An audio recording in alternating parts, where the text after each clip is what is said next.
uma vez mais, boa noite. Continuamos a olhar para os temas que fizeram a semana. Dia 1 celebrou-se então mais uma data do trabalhador.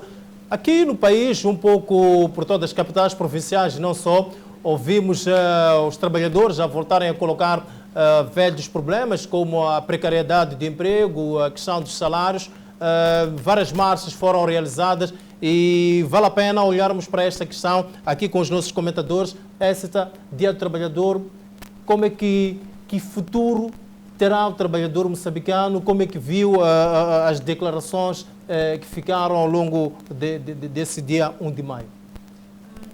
Primeiro gostaria de parabenizar todo o cidadão moçambicano trabalhador, quer seja ele do mercado formal ou informal, portanto, todo aquele cidadão que acorda e de forma honesta busca o sustento para si e para a sua família. Portanto, trabalhadores são todos aqueles que têm como principal missão buscar algo para alimentar a sua família, buscar algo para prover o sustento da sua família. E nós sabemos que há muitos moçambicanos que fazem isso em condições muito adversas, que fazem isso de forma muito custosa, daí que merecem todos eles muita força e muito encorajamento. Sobre os discursos, eu penso que foram os discursos possíveis. Por um lado, tivemos os trabalhadores a abrirem, portanto, a sua alma.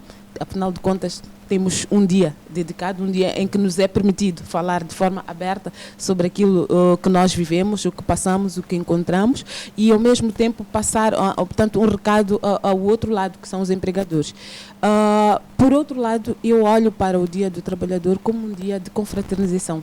É aquele dia em que trabalhadores e empregadores deviam sentar-se à mesma mesa e buscarem, portanto, aproximar posições, tentarem encontrar formas de cada um no seu lugar, ser mais próximo do outro e tornar a relação entre ambos muito amena.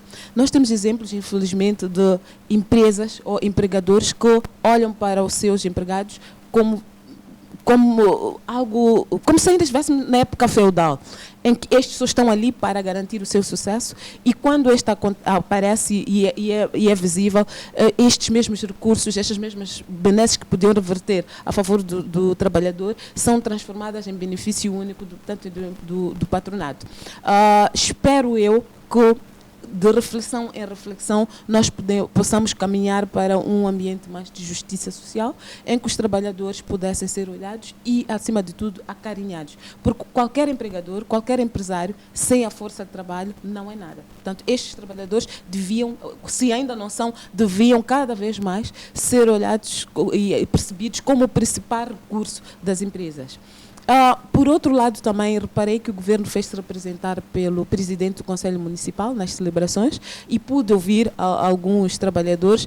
Tive a sorte ou a infelicidade de ser contactada também por um grupo de trabalhadores de uma empresa, por acaso cruzei-me com eles a sexta-feira, e uma das coisas que eles disseram: olha, gostaríamos de ver o governo mais presente, em vez de nos deixarem nestas festividades à luz ou à mercê apenas do comitê sindical, que nós podemos falar com eles quando bem precisamos. Faz-nos bem também ter o governo, não que o presidente do município não seja alguém de reconhecer, mas gostaríamos de ver, assim, não precisa ser talvez o presidente da República, mas temos o Ministério do Trabalho e Emprego, se calhar temos um vice-ministro também do Ministério do Trabalho e Emprego, se calhar a nível, portanto, este setor, os trabalhadores se sentiriam mais confortados se tivessem alguém, não é, a um nível de Conselho de Ministros ali para ouvi-los. Portanto, é um apelo, é uma mensagem que eu ouvi. Acho que nós, quando estamos nestes painéis, para além de ficarmos aqui a gritar impropérios ou a gritarmos hossanas, temos também a obrigação de passar um bocado daquilo que nos traz. Então, o governo fica a saber que gostaria também de ver, de ser encontrado lá, não para ouvir só queixas, mas para confraternizar com os trabalhadores, porque este dia é dos trabalhadores e não faz sentido termos termos um Ministério do Trabalho, portanto do Emprego, se ele não se pode fazer representar, não pode estar junto dos trabalhadores. Exato. Somochanga, é verdade que há problemas que foram levantados pelos trabalhadores, mas também não é menos verdade que alguns dos problemas que ouvíamos há 10 anos atrás, já não ouvimos, pelo menos da mesma forma. Bom, os problemas que nós estamos a ter ultimamente até são precários. O que nós ouvíamos há 10 anos são trabalhadores que ficavam 10 meses, 20 meses sem receber. Essa parte já passamos. Porque aquelas empresas que não conseguiam pagar, continuam com a sua desgraça com processos nos tribunais. esse assunto já saiu da alçada do Ministério do Trabalho. Mas nós continuamos com vencimentos muito precários, continuamos sem estabilidade no emprego, continuamos com trabalhadores sem assistência a partir dos próprios funcionários públicos, que descontam para assistência médica medicamentosa, que quando chegam no hospital não tem medicamento na farmácia do Estado. Mas a coisa mais grave que eu vi é que quando os trabalhadores reclamam, se diz que não se pode aumentar vencimento porque há setores não produtivos. Agora eu tenho uma proposta para podermos trabalhar sobre ela hoje. Aqueles setores que não produzem, os seus titulares devem receber como os seus trabalhadores. Por exemplo, os aduaneiros recebem 30 e tal mil. Os polícias recebem 4 mil meticais. Então, o ministro do Interior tem que receber mais ou menos 12 mil meticais para se igualar aos polícias e deixarmos o ministro da Economia que produz receber o que está a receber. Será que precisamos de medidas tão radicais? Não são medidas radicais, estamos a criar equilíbrio. É para permitir um bom diálogo lá, no Conselho de Ministros. Porque quando um ministro que recebe muito consegue pagar bem os seus e vem outro ministro com os esfomeados e ele farto, discute pouco. Então o desafio é este: reduzir o vencimento do ministro de Saúde, ministro da Educação, ministro do Interior, todos aqueles setores são improdutivos. Esses podem receber até 10 mil meticais. Aqueles ministros que produzem, esses então vão se distribuindo o dinheiro. O outro desafio que eu trago aqui é no setor privado, o vencimento máximo, haver uma proporção entre o vencimento máximo e o vencimento mínimo. Por exemplo, tem que se tomar uma decisão. Uma empresa que não consegue pagar o salário mínimo de 10 mil meticais não pode ter alguém que recebe mais de 100 mil meticais. Porque a empresa não pode ser improdutiva para os trabalhadores e ser produtiva para o chefe. Se a empresa não produz, não deve produzir para todos. Este é outro princípio. Da mesma maneira, quando uma empresa não está estável, não pode usar carros de luxo, enquanto os seus trabalhadores estão em condições precárias. Então, eu coloco esse desafio. Precisamos dessas medidas, vão funcionar de facto, vão devolver é um debate que estou a propor. É um debate, então acho que podemos todos contribuir. E eu vejo as coisas de outro jeito. Aliás, já tivemos este debate com relação às empresas, tanto público-privadas, em que os conselhos de administração, o debate era se os membros do conselho de administração de uma empresa da dimensão, por exemplo, da HCB, devia ter salários iguais ou proporcionais a uma empresa da dimensão, por exemplo, dos TPM, pese embora ambas mesmo que elas fizessem parte do mesmo ministério. A resposta clara é que isto não é possível. E penso eu que este debate foi muito profundo na altura e medidas começaram a ser tomadas. Se dissermos que hoje há aqueles casos em que, mesmo havendo decisões, as pessoas pontapeiam estas decisões e atribuem-se salários luxuosos, isto é uma contravenção e claramente tem o seu tratamento à luz da lei. Mas que houve um esforço para que ficasse claro que ascender, por exemplo, a membro de um conselho de administração não significa que todos os PCAs moçambicanos têm o mesmo salário. Não é possível. Isto é preciso ver o que é que estas empresas são, o que é que elas trazem, qual é o seu rendimento e como é possível distribuir este rendimento, portanto, quer pelos conselhos de administração, pelos trabalhadores.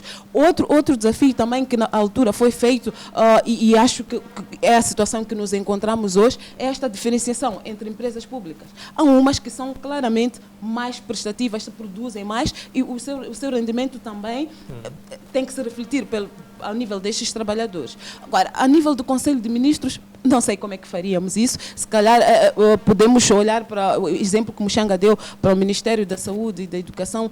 Será que é matemático que os seus titulares, os seus ministros, são necessariamente pessoas que emergiram daquela classe? Não é? Não podemos, por exemplo, ter um ministro de uma dessas áreas em que seja um gestor, alguém que olhamos para o seu talento e a capacidade de gerir e achamos que poderia ser a pessoa certa na frente daquela instituição, mas que emergiu, por exemplo, de um outro setor. Teríamos que aqui ver.